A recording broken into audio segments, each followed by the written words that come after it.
আসসালামু আলাইকুম রহমতুল্লাহ। আমি আজহান পাবলিকেশনস থেকে বলছিলাম। খায়রুল ইসলাম।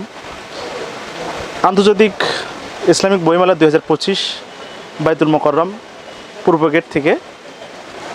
আন্তর্জাতিক বইমেলা এটা প্রত্যেক বছর আমাদের এখানে হয়, কিন্তু আন্তর্জাতিকভাবে এইভাবে বইমেলা আসলে এইবারই প্রথম।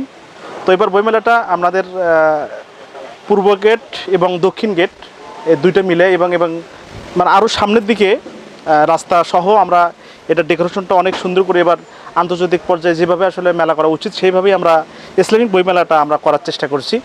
তো এবার আন্তর্জাতিক বইমেলায় আন্তর্জাতিকভাবে বিদেশ থেকে অনেক প্রতিষ্ঠান আমাদের এখানে নতুন নতুন বই তারা নিয়ে এসছে এবং আমাদের এখানেও নতুন বই এই আন্তর্জাতিক বইমেলা উপলক্ষেও আমাদের নতুন কিছু বই বেরোয়েছে। যেমন আমাদের আজহান পাবলিকেশনস থেকে বের হয়েছে আমার জীবন কথা, আল্লামা মোহাম্মদ সুলতান জগ নদভী রহমতুল্লাহ আলা, তার আত্মজীবনীমূলক নিজের হাতে লেখা এই বইটা।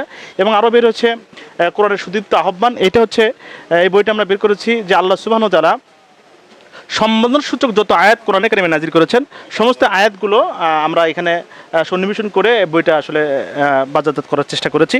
সেই সাথে আরও অনেক বই আমরা বাজারজাত করার জন্য এখানে নিয়ে এসেছি।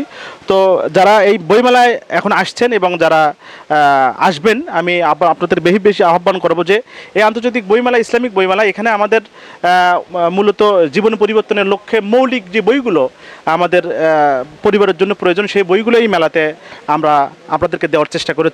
তো আপনি আসবেন, আপনার সন্তান সন্ততি এবং বন্ধুবান্ধব আত্মীয় স্বজন যারা আছে তাদেরকে নিয়ে এই ইসলামিক বইমেলায় আপনি আসবেন।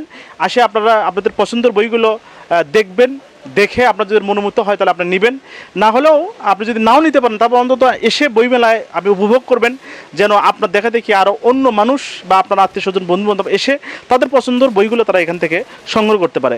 সেই সাথে এই আন্তর্জাতিক বইমেলা যেন প্রত্যেকবার হয় সেটা আপনাদের ভালোবাসা আপনাদের প্রেরণা সব মিলে যদি হয়, আমরা বিশ্বাস করি যে যদি আপনারা এখানে যদি সেই রকম সময় দেন আপনারা আসেন তাহলে আমরা এই বই মেলাটা আরও সামনে আর সুন্দরভাবে আপনাদেরকে উপহার দিতে পারবো বলে আমরা বিশ্বাস করি।